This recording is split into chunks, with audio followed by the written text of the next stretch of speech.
Ladies and gentlemen, boys and girls, what's going on? It's your host, Gaddis TV. We are live and direct, episode 42 with Gyrus_NFT. First off, I want to say thank you for coming in, tuning in, showing some love. Before we get to the main mix, you know what time it is. If you got yourself an Android and or an iPhone, go ahead to the App Store and or the Android Store. Download the FTX app. Stay up to date with the latest cryptocurrencies and NFTs. Without further ado, I'm your host, Gaddis TV. What's going on, y'all? And before we get to the main mix, got a little intro, and let's get to it.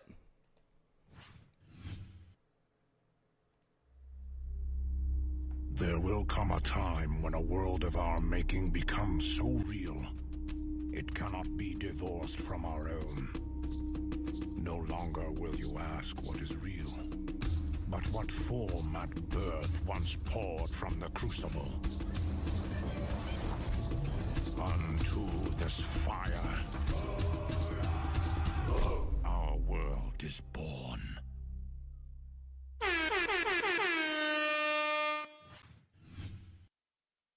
All right. So we're live and direct right now. So first off, I want to say thank you very much. What was it, Satoshi? You know what I mean on that one. For coming on and taking some time out of your morning, I guess evening, I guess afternoon. So thank you for coming on and talking about a little bit about the project. Easy dudes, yeah. You can call me Adam. Adam.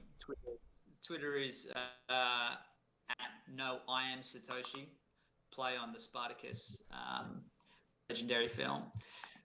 Yeah, dudes, thanks for having me on. You just saw our little teaser. It kind of captures the grand narrative under which Gyrus lives or is born, as the narration says.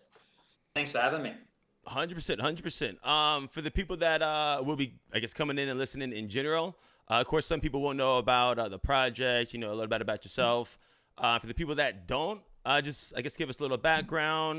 Let us know, I guess, what you were doing before crypto, what got you interested in crypto in general, and then how the project gets started. Yeah, so I've been in crypto for a couple of years. Before that, and still to this day, the main thing that I've done about 10 years ago, I co-founded a organization, an NGO, charitable organization for the elimination of violence against women and children in Papua New Guinea. If anyone knows where that is, it's a country in the Pacific. Started that as a volunteer and grew it to be one of the larger organizations in Papua New Guinea. So we do awesome work over there. My whole team is Papua New Guinea, and I'm the only Aussie. It's an amazing job. It gives me a lot of value. And yeah, I'm the chairman now, and do a lot of work with them. But about 2 years ago, I just got into crypto, and it's my ADHD brain, when I got introduced, started on the rabbit hole and just fucking went way down into it. So my mate introduced me. I sold my house at a loss. One of the only people to sell their house at a loss at the time was right at COVID. I took the money that I pulled out of it and I threw it all in crypto, and I've got my whole net worth in there now. Over time, realizing how powerful crypto was. I love crypto because I was saying this the other day. I think it's like this. Satoshi had this love letter to the world. It's the greatest like Marvel story ever fucking told. This anonymous legend just comes up with like, hey, fuck you, powers that be, check this out, who's going to follow me? It is in its own way been replicated in so many ways, and NFTs and NFT communities are similar in that way. It's like, here's this idea, who wants to roll with it? I loved Bitcoin. I don't hold any Bitcoin anymore. I sold all that a long time ago and bought other shit. I'm very widely invested. I'm a huge believer in multi-chain. I love the tech. I love everything.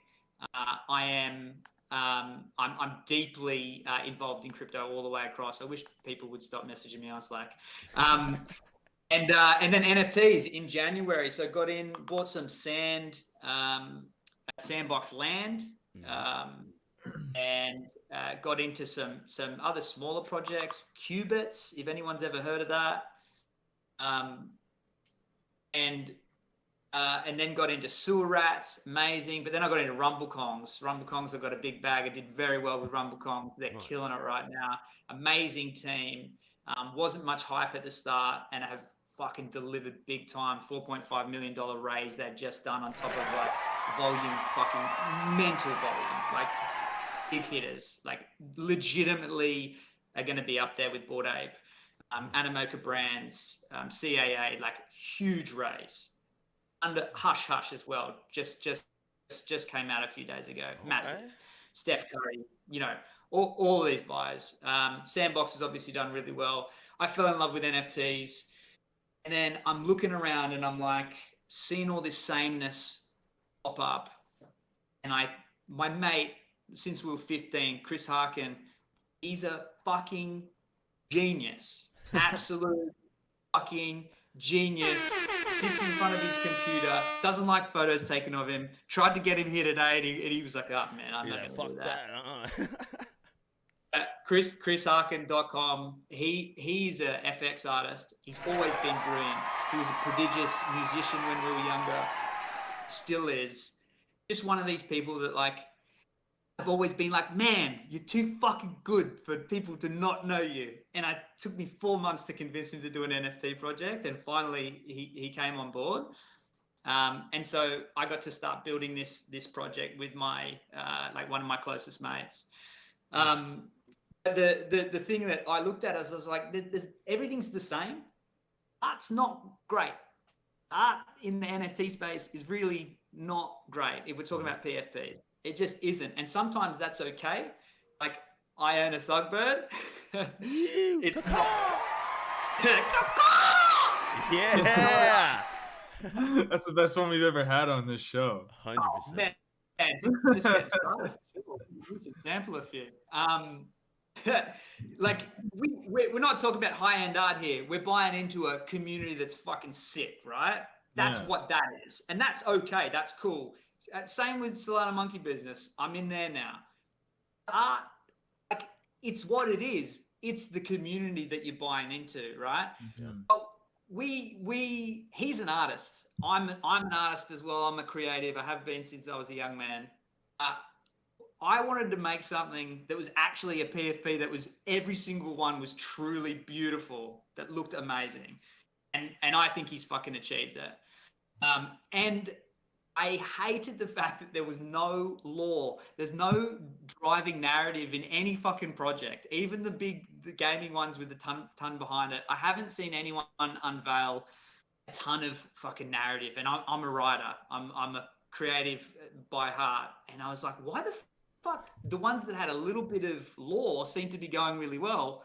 And I'm like, why is there not this? And I had this huge story that I started writing for my kids. And it became Gyrus. Effectively, it's not a kid's story anymore, although my daughter fucking loves it. She absolutely loves it. It became Gyrus. Actually, the original story I wrote in Easter nearly 2 years ago, and I pretended it was from our descendants, and they were talking to our ancestors, and they were talking to their descendants, and I wrote the little story in a parchment, and that's kind of where it began. But now we've got a whole screenplay for the first section. We've got 4 character sets, essentially 4 separate drops. So we've only revealed like sneak peek for these guys, for the Mara and for the Bura, which are the kind of Neanderthalic looking guys. But we have 2 more coming. And yeah, like just trying to deliver true fucking value in the product itself, and hope that the community comes with it. One thing we're not fucking great at, like everyone involved has been really successful in their different spaces, but none of us are fucking keyboard jockeys, and we're not great like marketers, other than get me in front of you and I'll fucking talk for hours. You could ask me anything, but don't make me sit in Discord and like do all that shit. So somebody get me a marketing manager. You heard him. Damn. No, I mean I like the energy. So your buddy made the art, which you said it took about 4 months to get him into it. Um, was I guess was that a hard? I mean, a lot of the projects we've talked to, it's either been the family members or close friends, which they keep nagging, and finally like, all right, shut up, fine, you know what I mean? And then people see the work, things like that. What's his mind thought as of right now? Being that I guess like you said, he didn't think he was gonna be doing the NFT thing or anything like that. Do you know that from him? He's not on Twitter. He's on Instagram. Find him on Instagram. He's like every day for the last 3 months, he sits in front of a computer and he makes these beautiful things. He made the teaser. He made he's making all of these assets. We've actually just brought on a second artist, which is Carlos, who's actually doing a bunch of storyboarding for us. But really, it's all been done by Charkin. I call him Charkin. Chris Harkin. Charkin was always his nickname.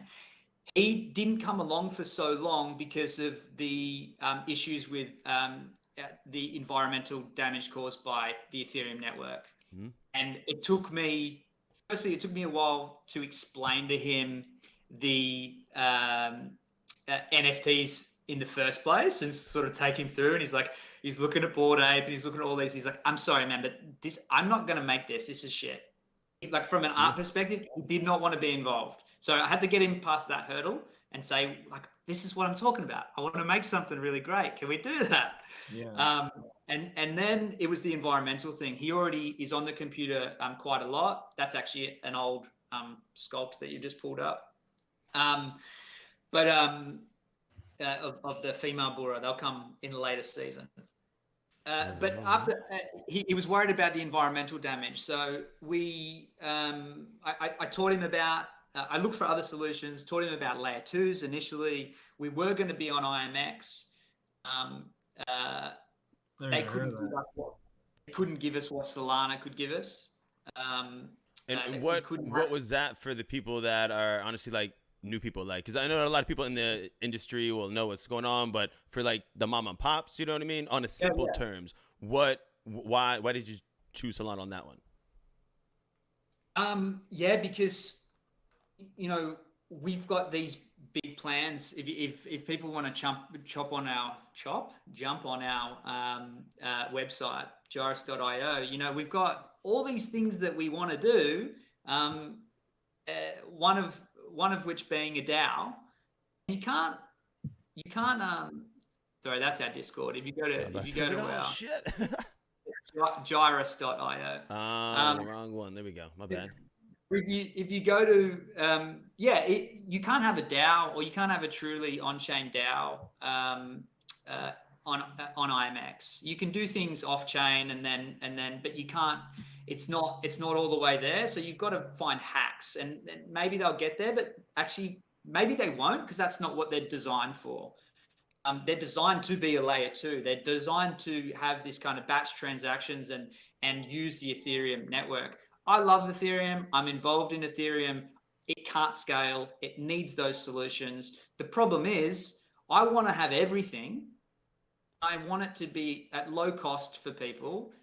And I want it to be at a place with an awesome community. And like Solana was that choice. You can have DAOs over here. We want tokenization. Tokenization of the ecosystem is in the roadmap. We couldn't do that on IMX unless we had millions in layer 1 daily volume.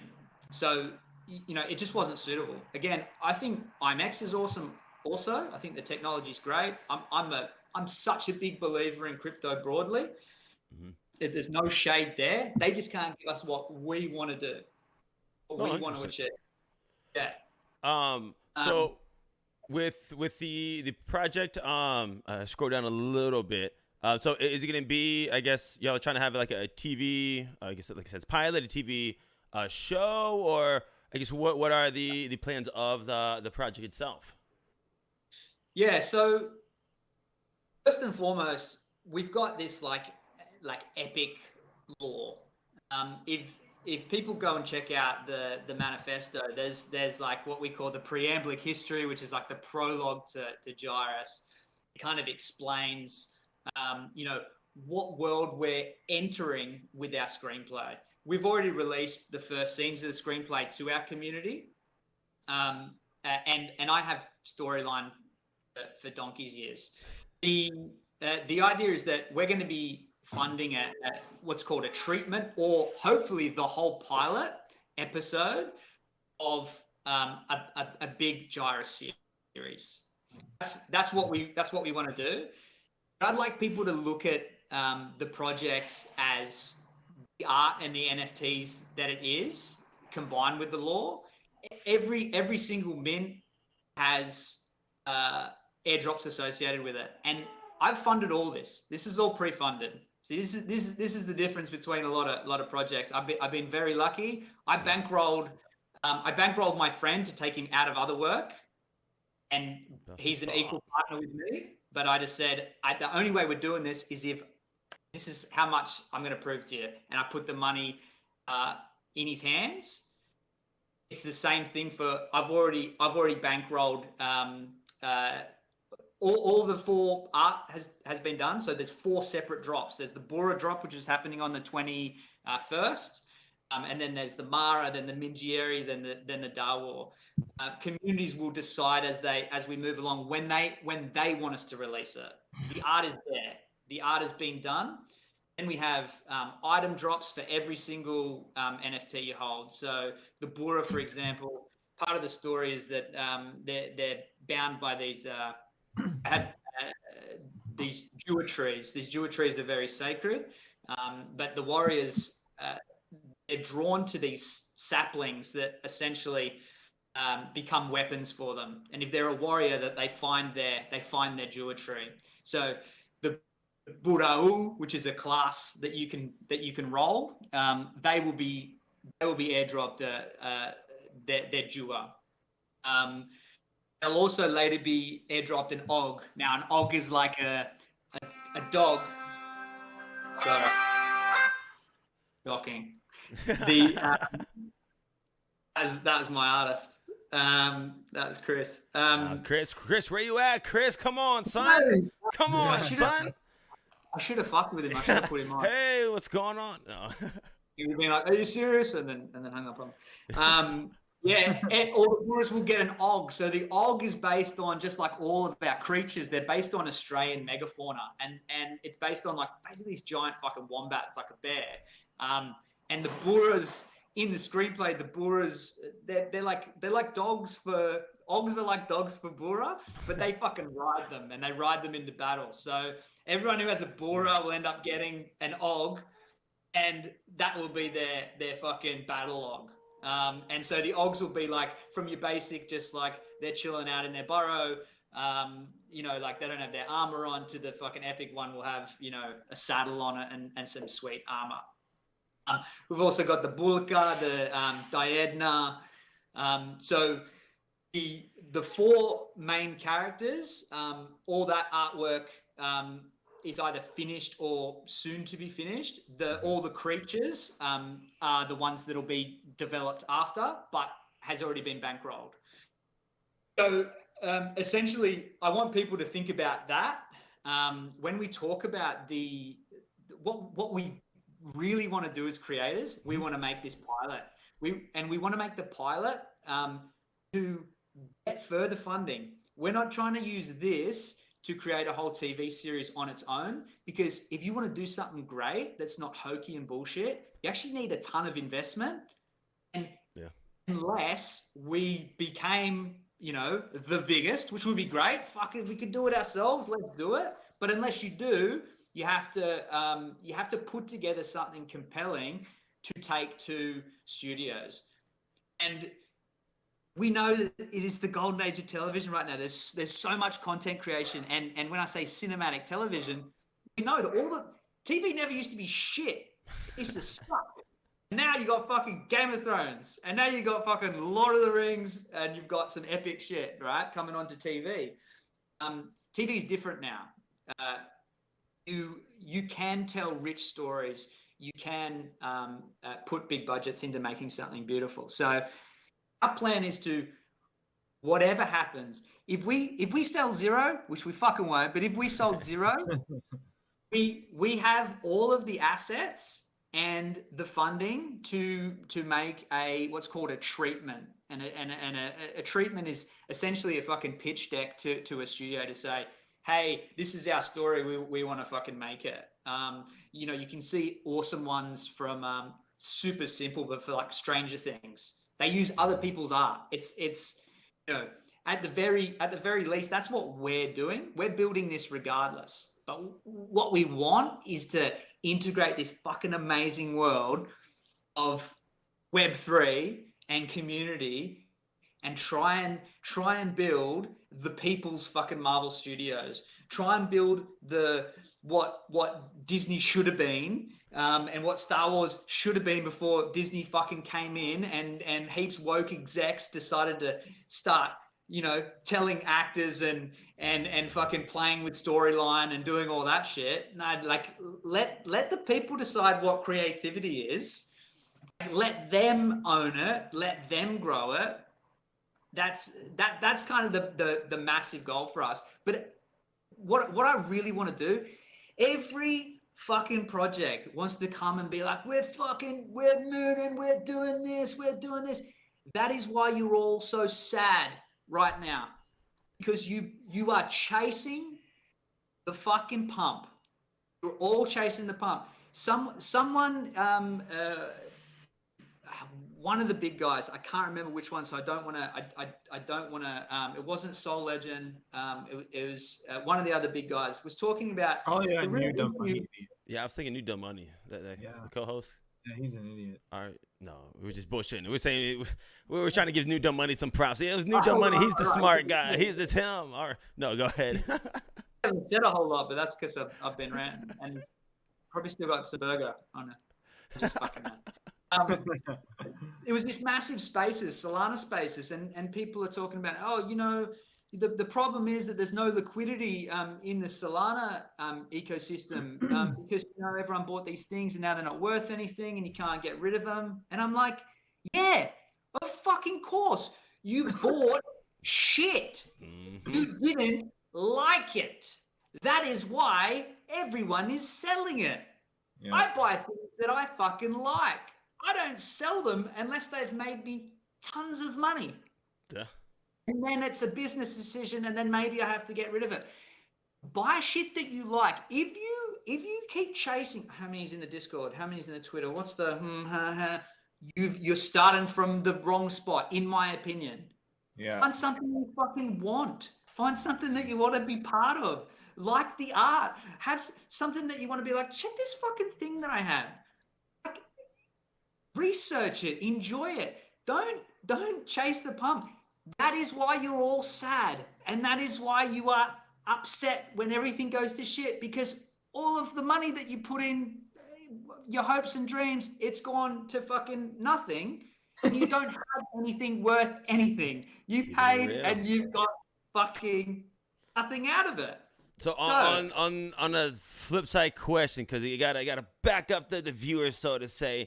Maybe not even back up, but is that honestly what makes y'all different? Because like you said, you've put up the money. You're like, you know what, fuck it. I want to have it in the NFT space. I would love to have it that way. But realistically, worst case scenario, like you said, if you sell zero, like you can still, I guess I don't know the proper term you said, but like pitching it to the other things. I guess honestly, is that why you think y'all will be successful? Other than the art, because the art is fresh as well. But I guess is that what makes y'all stand out, or what for the everyday person? What would I guess you say makes y'all stand out? You know what I mean?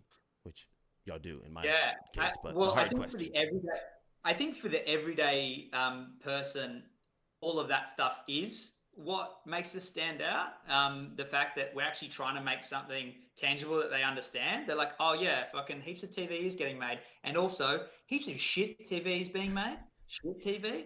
So if you've got something good, you've probably got a decent chance.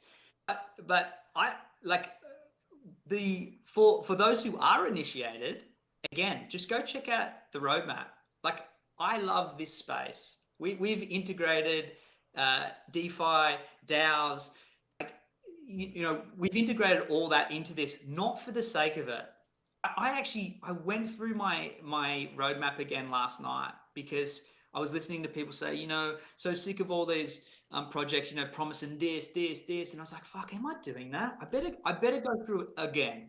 I went through it, and I stand by everything we said. And if you go in there, I say really clearly, this is what we want to do. What we want to achieve when I talk to you about that idea of the studio is what I want the DAO to become is its own launch pad and a different type of launch pad. Everyone wants a fucking launch pad. It's like, yeah, look, that makes sense. That's income. It's the new hot. No. We want a multiverse launch pad that is linked to us. So this grand narrative, coming back to that teaser, what that meant when I wrote that is this idea that we find ourselves in now, this big beautiful philosophy. If you agree that we are moving to a world where virtual reality will become indiscernible from our own reality, it will become so real that we can't tell what reality is reality. If you in your head say, yeah, well, obviously that's going to happen eventually, then you have to admit right now could already be that. And that we, in this existence, could just be the imagination, the imagining of a creator, of a fucking group of people on a Discord in a dimension above, you know, or like you actually have to be open to that idea. So if you're open to that idea, the grand philosophy there is that the creativity is God. Collaborative creativity is God. And as a community, the thing that you create, and as a community, Gyrus that we are creating, is now real. Is now a thing. So the Launchpad is actually for community as it grows to come to us and say, hey, we've got this fucking awesome design thesis. We've got this idea for you know that scene where Gamori pushes up the Dua stones through the ground, and the Mara come over and you know they build the garden on top of it. Yeah, what we're thinking is inside that stone is a world on its own, and this is how it's linked. And then they have their completely different universe, just like Marvel has different sort of universes and realities. You know, there's fucking Thor, so the idea is that they could come with their own creativity and have a story fork and build the universe, the Gyrus multiverse, themselves, and be part of it. And they retain the IP, or manage the IP with their communities, that they build something that's cohesive and beautiful, but that fits with the Gyrus brand, and that they're supported in doing that. So as a grand narrative, that's where we'd love to get to. Our vision is massive. I think we can do it, but what I say to people is, I'm going to tell you straight. You ask me any fucking question, I'll tell you straight. We're building this regardless. And if you buy it, you're going to get sick art. So at the very fucking least, and we're going to keep building it. You're going to get the storyboarding, you're going to get the script. This is where we're setting this up to be part owned by our holders. That any revenue made by us from this, we bring it back to the DAO and we say, here are our financials, here's our profit margin. Our proposal to you is, you know, we want to reinvest this into making this. What do you say? The community says, nah, fuck that. We want to build the game more. Okay. Someone write a proposal. Hard question. What if the DAO decides to do something that y'all aren't, that you know is going to be shit? You know what I mean? What if, unfortunately, you know what I mean, everyone says, hey, let's, I don't even know, honestly. Let's do something dumb, you know what I mean? Or I guess, is it just going to be like certain, I guess, things to, I don't know, I try to think of like bad and good on everything, you know what I mean? Because, it's a really good question. So this is how we've thought about that exact thing, and we write about it in the manifesto, which is the longest light paper you'll ever read. I had to keep on scrolling for a second. I was like, God. I'm telling you, there's been a lot of thinking. The idea is that, and it's the same for the idea of the multiverse that we spoke about. So, right, the problem with communism, to take it there, is that no one works because everyone is equally rewarded for the work of one or a few people, right? That's a problem.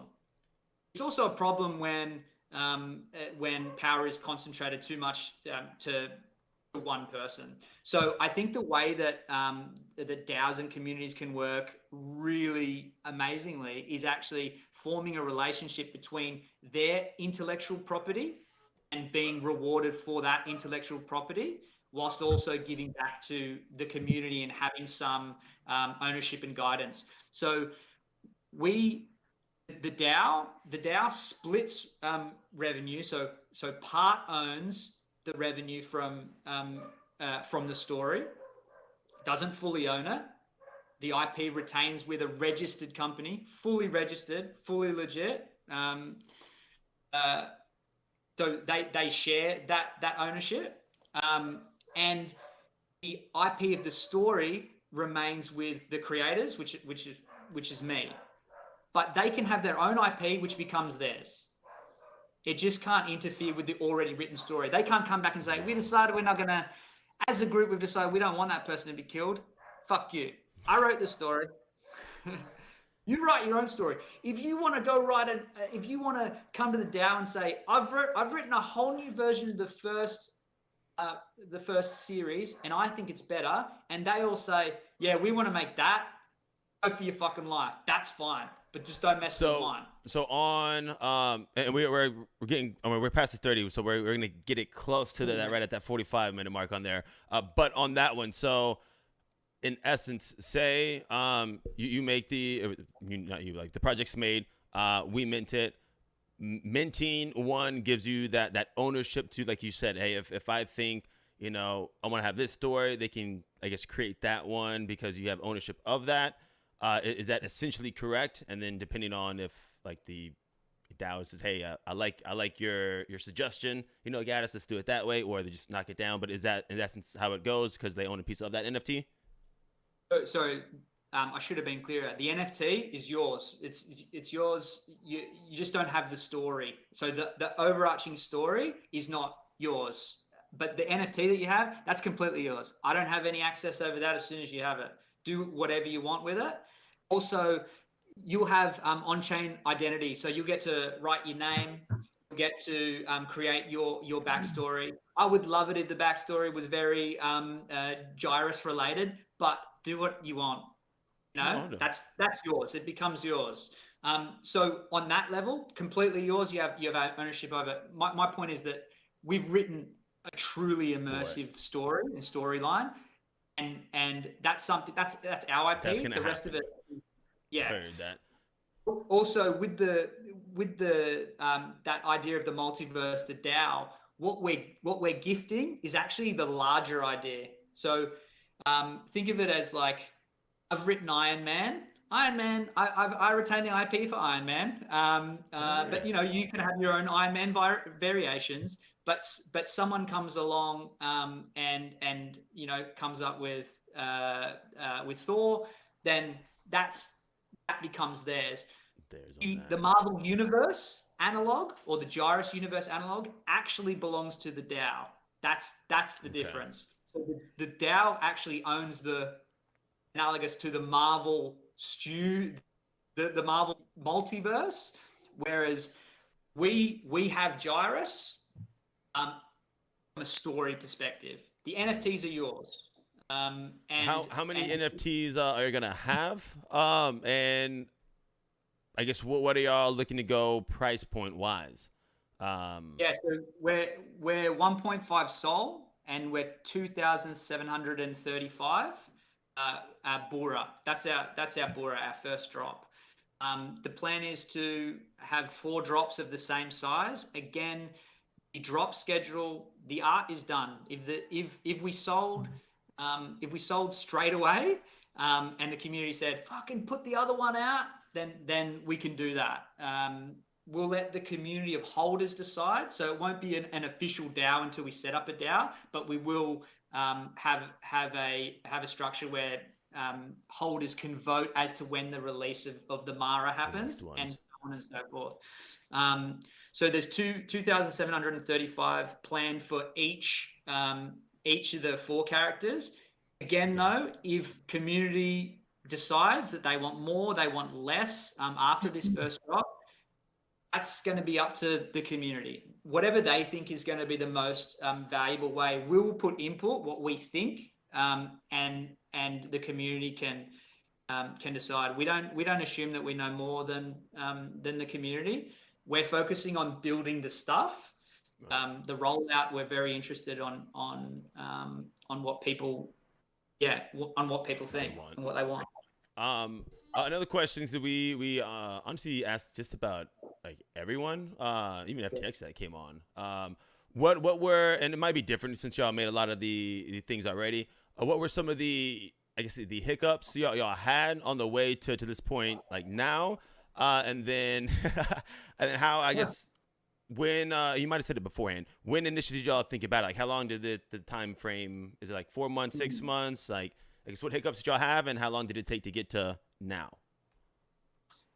And the first Gyra story, which is not great looking back at it, was in Easter 2020, long time ago. But really intense work on this in the last 6 months, and Charkin working on the art for the last 3. The biggest hiccup we had was we had some sick momentum when we released the Bura. We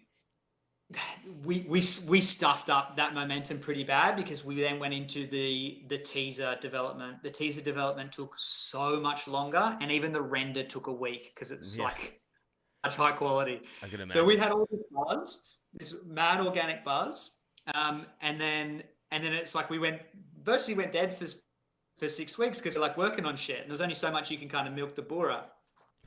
That was our biggest mistake, thinking that we could achieve 4 high quality drops, which is what it was, in record time, and a fucking teaser, which is like a movie quality teaser. We stuffed that up. So we sunk our momentum. I'm so transparent with all this shit. We brought on a marketing team because I was like, man, I just wanted to keep doing my writing. I want to do the stuff that I'm good at. I want someone to deal with the marketing. We couldn't find a good community manager to be working full time. They all had other stuff.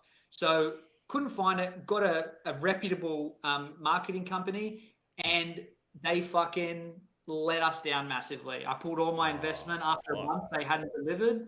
They've taken some of my money. I still don't have it back. I'm not going to dox them right now, but I will if I don't get some of that money back at least. But the work was crap. Part of that was encouraging us to do certain like promos. So we had like this massive run of people coming into the Discord, some bots, some on the Twitter. It's just stuff that I didn't like, and I wouldn't do the same. I've actually got no problem with people using influencers or anything like that. I think you should just tell everyone. Yeah. Personally, maybe that's bad business, but just like, hey guys, we just paid someone to, I want you to know that this higher traffic is because of that, because I don't want people to I don't exactly. My job in real life, as you saw, is I've led a charitable organization. I've always tried to maintain a lot of integrity with what I do, and I put my face on here. And I say these things so I can be called out if I'm not doing the right thing. So heaps of hiccups. Another challenge, obviously, IMX. We moved from IMX. It was so difficult picking a chain. And to be honest, when we picked Solana, we lost even more people. People were like, fuck this, Solana. Like, there's so much Solana hate. Crazy. I don't get why people are like this. I was like, dude, fucking...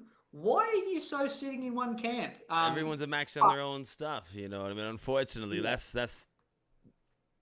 what it is, you know. And to an extent, unfortunately, it makes sense if you got bags in it because, of course, people get them and then emotionally, financially invest stuff like that. But like you said before, and like when I got more bags in Solana. Granted, again, I'm the holder type, but I got a lot of shit, and some shit people are like, why the hell you got that? Fucking pipe dream. I don't know why the hell not. You know what I mean? Yeah. So nothing. I don't think there's anything, I guess, wrong with being hype about your stuff. But yeah, it's definitely stay open-minded in general. Exactly. Be hyped for sure. Be hyped, but don't be like everything else is shit. Because how you got here, how you got to Sol, was because you weren't happy elsewhere. So you had that process, and then you got here, and you're like, now I'm going to close my. You were open, so you got here, and now you're going to close. Same with Ethereum, same with everywhere else. So I'm open. Yeah. So that the last thing I'll say, we didn't talk about it. But again, I want to be super transparent and really clear. I think I've done that in how we've written the roadmap, but I want to be really clear. We have a metaverse and gaming play in there, and that in our roadmap, right? And everyone comes on, I'm so sick of fucking people trying to do this metaversing gaming play and just putting that in there. Again, another team member, he hasn't been full-time with us, but he plays in my band. He's best friends with Chris, grew up with him. He's another fucking genius. Andy Clayton, fully doxed. The man he's a certified electrician. He has an electrical engineering degree. He has an MBA. And now he's working, he manages a team of 8 in virtual reality. Nice. That is his day job. What he wants to do with his life is make games with his best friend, who was the best man at his wedding, and vice versa. Chris Harkin, who is our artist. What he wants to do is that. So he is the smartest guy I know. He's really fucking clever, and he's a smooth operator. He's another member of the team. Saba, who's our dev, 21-year-old. I met him. He's in love with our project. He started as C++, went as a Solidity dev, experienced in cybersecurity, super passionate guy, loves gaming. Metaverse and gaming play for us is something that to fully realize the idea, which I think is amazing, and I hope we can do it. Not enough time to talk about it here. But to do that, we would need to bring on more people. But we already have people to start that moving. So we're going to have a game jam internally and actually build the first environments and moving characters in January. So that stuff we can do in-house. We actually have the team to be able to do all this, but to do the big stuff, like production teams, a gaming team, you need all that stuff. So we have a sweet team. None of us are Discord folks. We're not Discord jockeys, but we're building. So if people want to jump on board, we'd fucking love to have you. And if you don't, and if you've got better shit to jump on, like, I hope it really goes well for you. I do. There you go. That's what I'm talking about. For the people that have been listening and will listen, and they want to get involved with y'all's project, where can they find y'all at? Where's the best way? How do they get in contact with y'all? What's y'all's handles? What's y'all's shout outs? Come see us on Twitter. Jump in the Discord. Say hello. Yeah, just fucking connect. I'm in the Aussie DAO room quite regularly now, in the Thugs Discord. Solana Monkey Business. I hop in there. So just come say hello. I'm Satoshi Nakamoto in Discord. Yeah, just you'll probably see me posting about Gyrus. So just say hello. Any way I can help you guys. If you're good people, anyone. If you're good people and I can help you, then reach out. One very final thing. This is hugely important. Actually, why I went down the NFT path in the first place is that 7.5% of everything forever within the smart contract goes to Equal Playing Field. My organization is called equalplayingfield.global. You can check us out. We're legit. I've raised over $10 million in funding for work over the last 10 years, and we've helped tens of thousands of people. We are a legitimate organization funded by the UN, funded by governments. It's not bullshit. It's not pomp. I needed to find a way to bring in untied funding so we could do amazing stuff in a place called Bougainville, which we lost some funding for. Legitimately beautiful place that has inspired the whole story of Gyrus. I discovered a lot of the places that have inspired Gyrus in my own town, from running fucking mountains, because I raised money. Last time I tried to raise money, I ran 104 kilometers, 6,500 kilometers, meters up and down to raise money for the organization, and discovered this whole fucking mountain area that earthed Gyrus even more. It's so connected to me. The people of Papua New Guinea are so important to me. We'll have a message from my co-founder soon. But our community will legitimately watch as their money does real things to support actual communities. They will, not just a donation, you will see the connection. If anyone wants to go check out Equal Playing Field, you'll see that it's legit. Where we've done such amazing, innovative stuff in education and child protection in PNG. It's something that it's my life's work, and I'm super proud of it. So that's the last thing, guys. I've talked a lot, and I appreciate you guys fucking chilling. You can ask me anything but if we've run out of time, I ask me anything any other time. We are gonna have to wrap up on this one. Granted, we should tell this part after we're live, but it don't matter because it's nothing bad. We're probably gonna get in contact within the next month or so or three, depending on the crypto spaces, because everything's super quick, to kind of see where the project is from there. So just keep an eye out on the Twitter handles. Other than that, stick around for a quick second. I'm gonna go ahead and end it. But honestly, thank you for taking some time out of your, I guess, afternoon now. On that note, I'll be right back, and we should be good. Alrighty, ladies and gentlemen, boys and girls, you know what time it is. Thank you very much for coming in, tuning in, showing some love. Again, if you have not already, go ahead and follow Gyrus_NFT. Go ahead, show some love in the Discord. And as always, y'all, stay fresh, stay clean, stay positive. And you know what time it is, y'all. Caw-caw!